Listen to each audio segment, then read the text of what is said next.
America loved Bob Barker's game shows for 35 years. Then, in 1994, he startled everyone by calling a press conference. A serious accusation had been leveled against him by a Price is Right model. Her request for $8 million was to remain silent. Bob chose to confess instead of paying.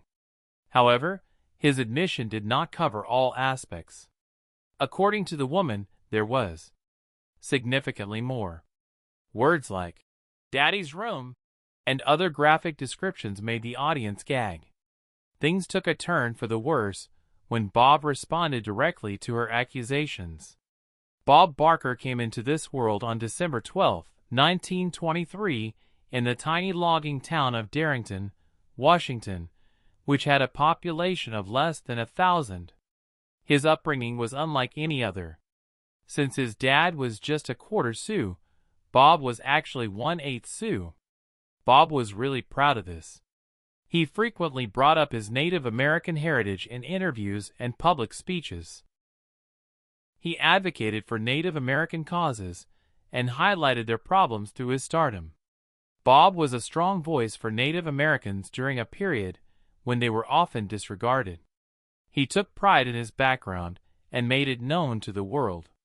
Because of his bravery, he became one of the most recognizable TV personalities in the United States and gained even more admirers.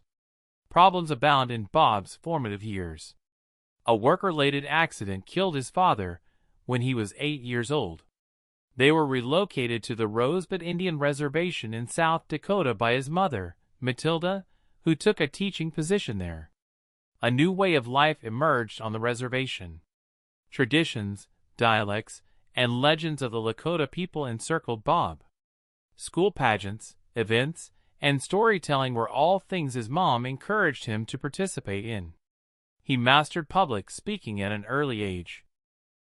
He gained empathy and perseverance from these events, and they also molded his natural theatrical persona.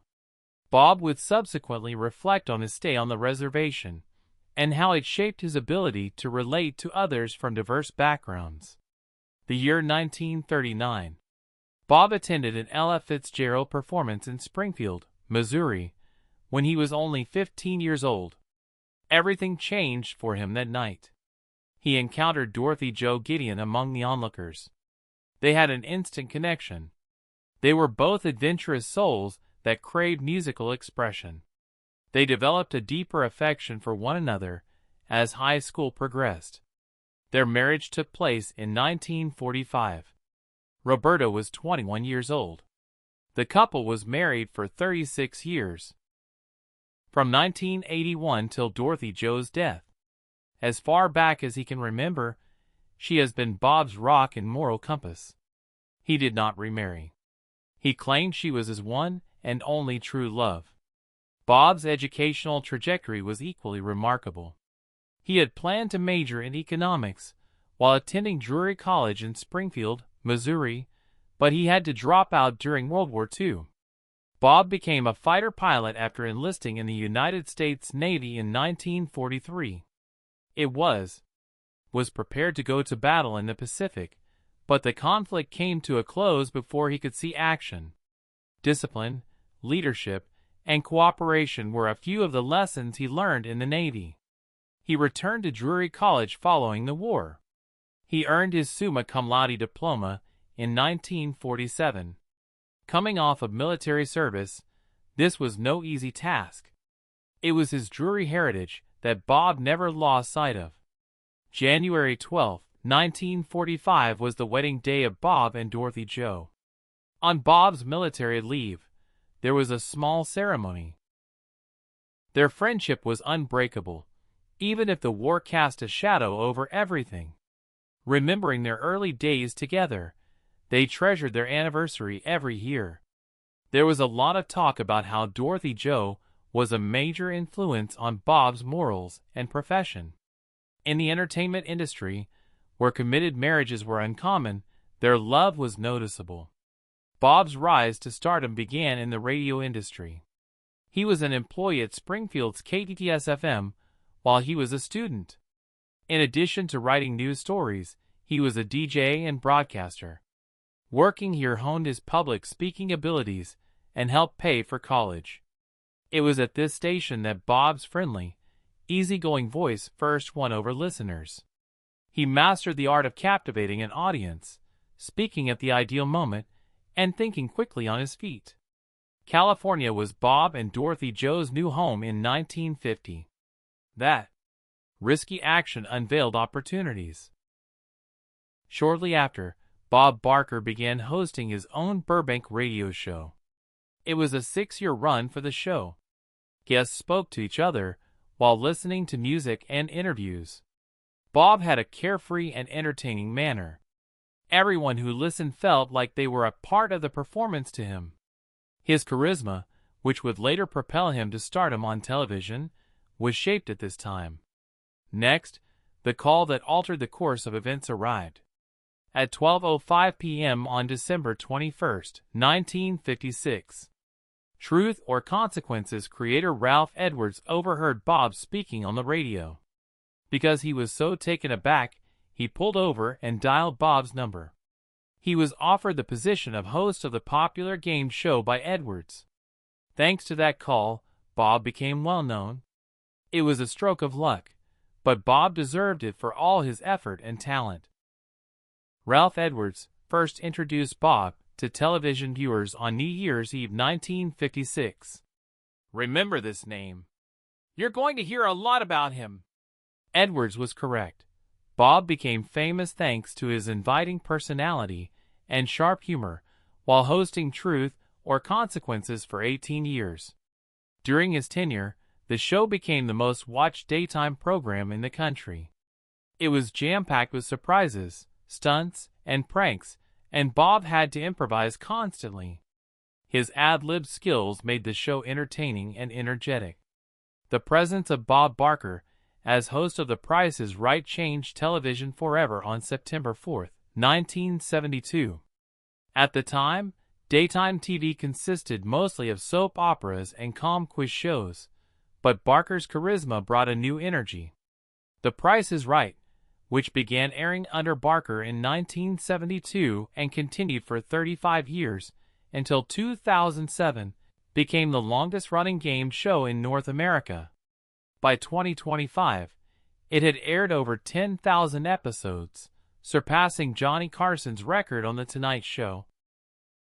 The show's famous come on down call and focus on regular people made it a household favorite. In September 1975, the show did something no game show had ever done before. It became an hour long. Prior to that, game shows were only 30 minutes. The new format meant more players, bigger prizes, and new features like the Showcase Showdown and the Big Wheel. Barker's tenure as host earned him a spot in the Television Academy Hall of Fame and made him one of the most significant figures in TV history. During Barker's era, The Price is Right had millions of viewers who couldn't tear themselves away from the show every day, thanks to Barker's energetic hosting style. Barker's Beauties, which ran from 1972 to 2007, featured spokesmodels who became famous for flaunting their prizes, such as Janice Pennington and Diane Parkinson. On the other hand, there was a lot of drama going on behind the scenes in the 1990s and 2000s when some of the industry's most beautiful women spoke out against harassment and unfair treatment. Holly Holstrom's protracted legal battle with Barker almost bankrupted her, but it also brought attention to the industry's treatment of women and her bravery in changing workplace policies and starting the conversations that would eventually lead to the.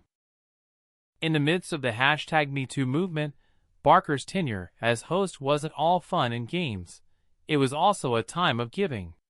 Over the course of 35 years, he distributed over $200 million in prizes, placing him in the Guinness Book of World Records as the most generous host in television history. Prizes varied from cash wins of up to $210,000 to high-end vehicles, like an Audi R8 valued at over $100,000. $150, $7,300. The show required 3 warehouses for storage. During his tenure, over 65,000 contestants competed. Barker donated millions to animal charities and helped fund spay and neuter clinics through his DJNT Foundation, which was named after his wife and mother. And of course, Barker's famous closing words had an impact beyond television. Beginning in the early 1980s, he ended, "Assistant managing the pet population is the title of every episode. Spaying or neutering your dogs is a must." That one message became a national movement. Bob Barker donated millions to organizations like PETA, supported clinics nationwide, and even succeeded in having CBS prohibit the use of fur as a prize on the show. His clinics, such as Operation Pets in New York, conducted more than 120,000 spay and neuter surgeries. Bob Barker's tenure as a television host set records that no. With 19 daytime Emmys to his name, 14 of which were for Outstanding Game Show Host, he holds the record for most hosts in television history.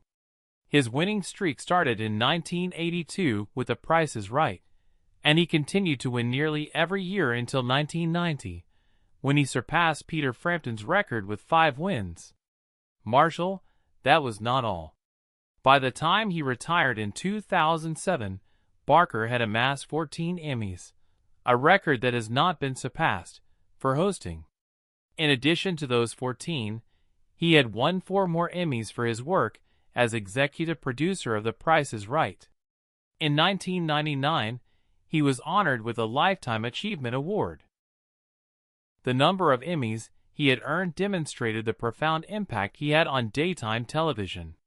There has never been a game show host in American television history quite like Barker. But he wasn't only about the awards. He was also a man of strong principles. For 20 years, he presided over the Miss USA and Miss Universe pageants. His tenure ended in 1988, when he resigned following a heated dispute over animal rights. The pageants wanted the 10 finalists were to compete in a live program wearing actual fur coats valued at $250,000. However, Barker declined, stating, "There's no way to make a fur coat without causing pain to one of God's creatures." Barker left a job he had held for 20 years in 1987 after tough talks led to the replacement of real fur with faux fur. However, no agreement was achieved the following year, and Barker resigned.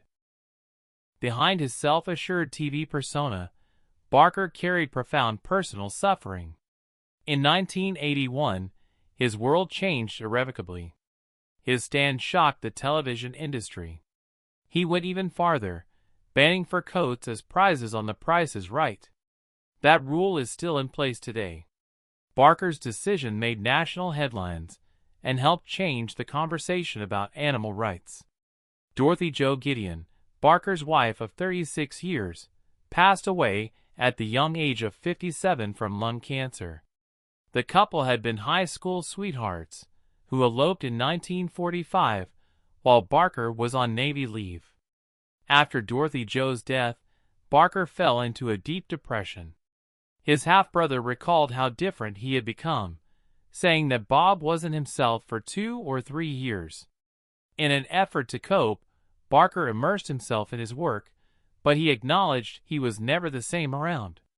Unchanged. He refrained from getting remarried, instead stating, "She was my wife. To put it simply, she was my soulmate." In 1995, he established the DJNT Foundation to benefit spay and neuter centers in her honor. Her death altered his trajectory as a person and an activist. At an animal adoption event in 2002, 2 years after Dorothy Jo passed away, Barker crossed paths with Nancy Burnett. The year 1983. Friendship, common ground, and mutual respect blossomed into a 40-year partnership after that meeting. To a lesser extent than Barker, Nancy also spoke out strongly for animal rights. United Activists for Animal Rights and Donkey Land were among the organizations they collaborated on. Numerous times, Barker asked Nancy to be his wife.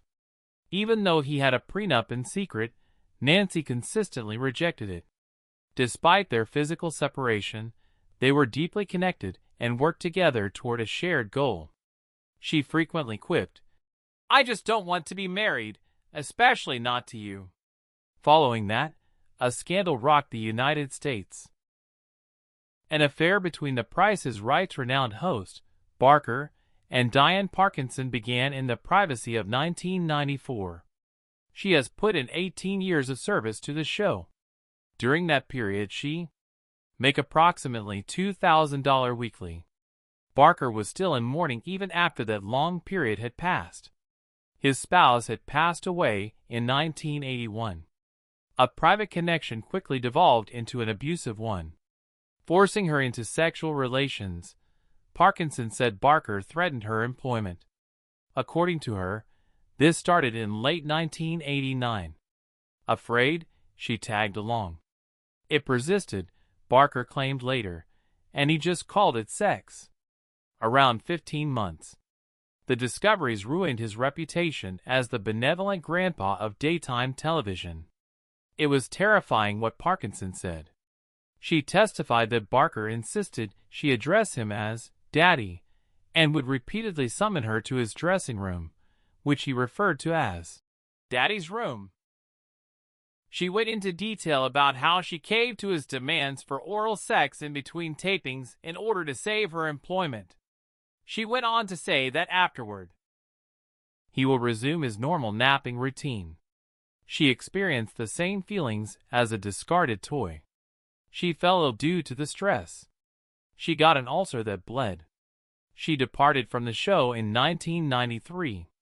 She put her health problems down to the trauma she had experienced. Everything went boom in 1994.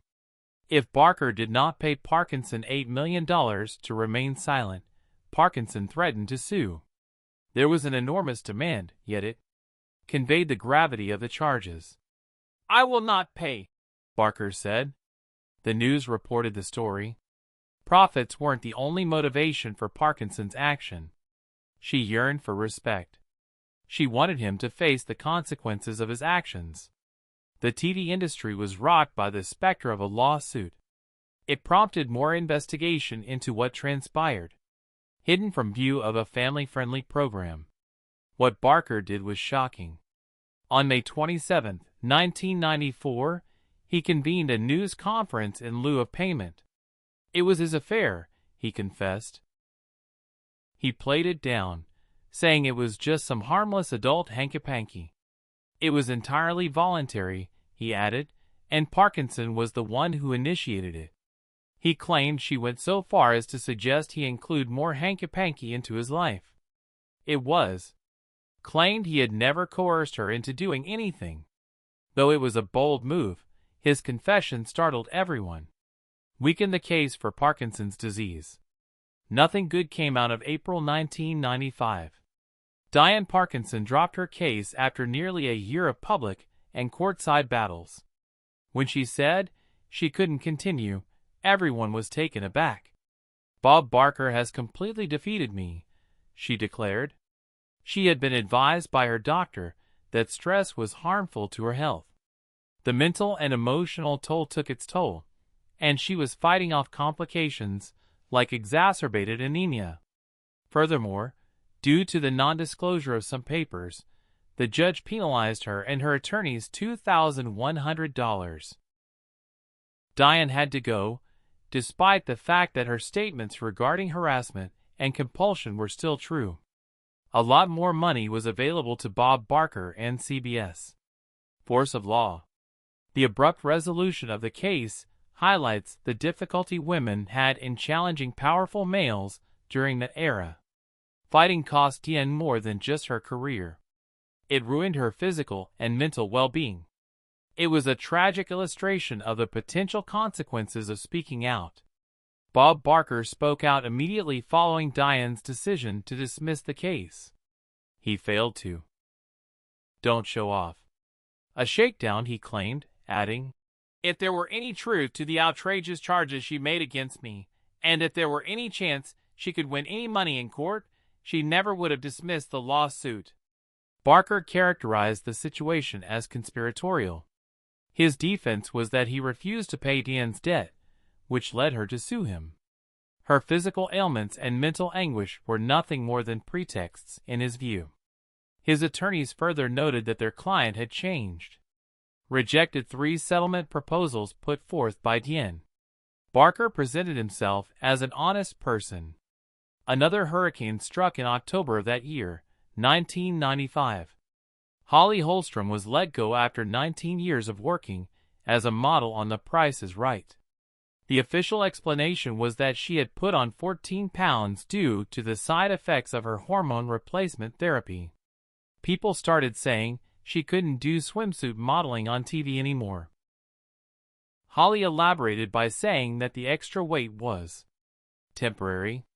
Even over the summer break, she requested time off in order to lose it. Before filming resumed, she did, in fact, shed some pounds. However, that was irrelevant. It was still her dismissal. Holly filed a lawsuit.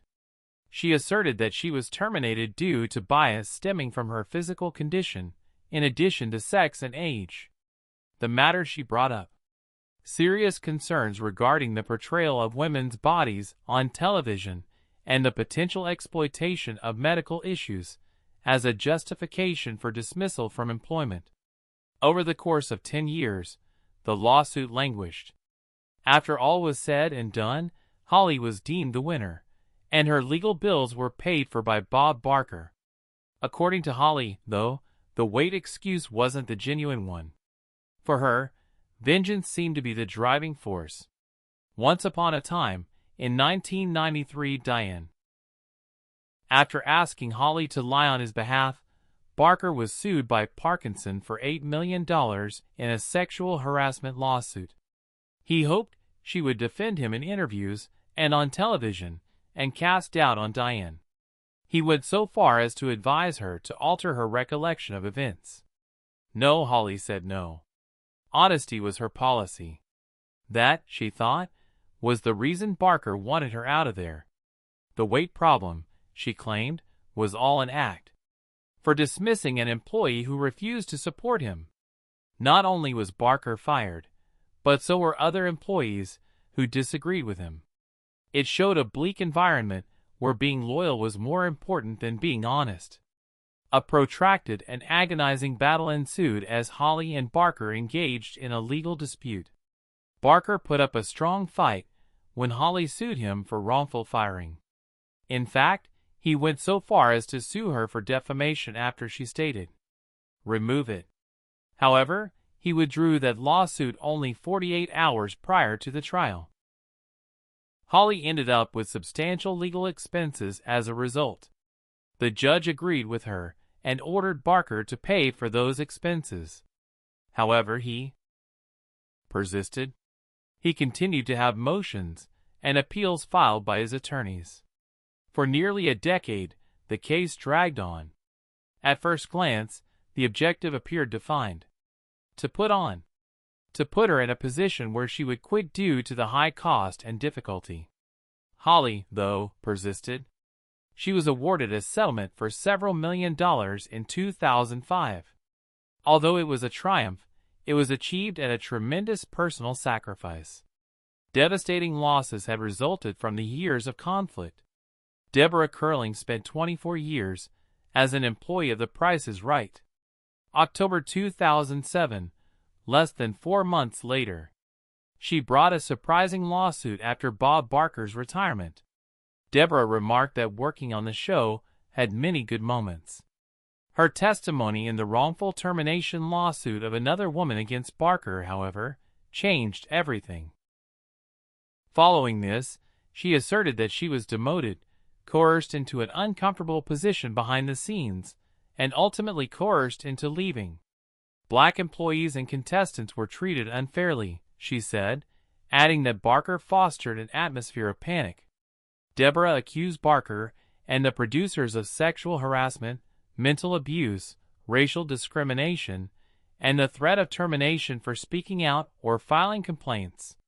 The case shocked the public and tarnished Barker's reputation due to her lengthy career and the timing of her lawsuit, which was immediately following her retirement. In 2006, Bob Barker extended his contract for another 5 years. However, fewer. Subsequent to that, in June 2007, he abruptly stepped down from his position after 35 years. Barker made it official that he planned to retire early. But there were many who held to an alternative account. Deborah filed her complaint only 4 months after he retired. Prior to the public disclosure of her charges, there was speculation that the network wanted Barker fired. Deborah declined to sign a non-disclosure agreement, in contrast to other accusations. As a result, her accusations were even more damaging to the reputation of the show. People began to question if CBS and the producers had moved Barker aside to reduce the damage after his abrupt resignation immediately following signing a new deal and the lawsuit, even though he denied being forced out. When Barker departed, the problems continued. Lena Cole, a model who debuted on the show in 2003, filed a lawsuit against Adam and Michael G. Richards in September 2011. The comedian Sandler, not him. She leveled accusations of false detention, unfair termination, and sexual harassment against them. Lena stated that the issue arose in the winter of 2009. Richards grew distant from her and began to show preference for another model. September 2010 was a bad month. She was reportedly undressed and wearing a transparent thong bikini when Sandler stormed into her dressing room. Excessive anger was directed against. She claimed it wasn't her fault that she wasn't wearing a microphone. She required medical assistance while filming since the humiliation was so severe that she had a bodily reaction. She formally charged herself and quit after realizing no one was taking her allegations seriously. Her case demonstrated that the poisonous atmosphere at The Price is Right persisted even after Barker left. Despite changing supervisors, the mistreatment persisted. Another shadowy aspect to those situations. Invoking non-disclosure agreements, sometimes known as NDAs.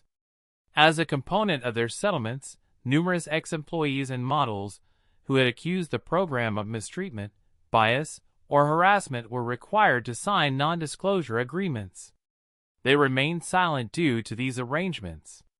Nothing was ever made public regarding the actual details of what occurred behind the scenes. It was said that some settlements were paid millions, although that was just to purchase silence rather than for the accusations itself. Some feel that the negative behavior was able to persist because of the culture of secrecy. In such circumstances, there is an increasing movement to outlaw non-disclosure agreements. In order to safeguard future victims and expose toxic workplaces, people desire greater transparency. Although Bob Barker's legacy is marred by scandal, it is hardly pervasive. Animal rights were very important to him. More than 400 acres of property in California's Moreno Valley were one of his most significant bequests. Donkey Property, a haven for abused and abandoned animals, received his kind donation of this parcel of property. Over time, the preserve expanded to encompass over 2,000 acres. It became a haven for countless tiny animals, including wild donkeys. This, according to his business partner Nancy Burnett, was his most lasting legacy. Animals are able to recover and rejoin their herds with the help of the sanctuary. Moreover, Bob donated millions to organizations that help animals. Dear Bob, the passing of Barker on August 26, 2023, at the age of 99, actually signified the conclusion of a period in American television. At his Los Angeles home, he passed away. He was accompanied by his lifelong companion, Nancy Burnett. After the death of his wife, Dorothy Jo Gideon, in 1981, they began to bond. Nancy became an unwavering presence in his life after that day. The official cause of death for Bob was said to be Alzheimer's disease. anything that he had concealed from the public eye for many years. His medical history included hyperlipidemia, hypothyroidism, and hypertension, according to his death certificate. It was clear from them that Bob had been silently battling a number of health problems in his last years. Despite all of this, Bob maintained his sharpness. According to Nancy, he continued talking and even did some light exercises at the bedside right up until he passed away, which was only 2 months ago. Burial services for Bob were held at Forest Lawn Memorial following his passing. Hike through the Hollywood Hills. Their continued closeness is evidenced by the fact that his burial is located next to Dorothy Jo's. Bob Joe never remarried and Dorothy Joe and Bob never had children. On the contrary, animal rights became his life's work. Also, Nancy was there for him through this. She was a co-executive of his estate and assisted with his care management. Their combined efforts ensured that his influence extended well beyond the realm of television. Both his admirers and his co-workers were devastated by his death. His publicists proclaimed him to be the most legendary MC in the history of the planet. For all time, that is how Bob Barker will be known.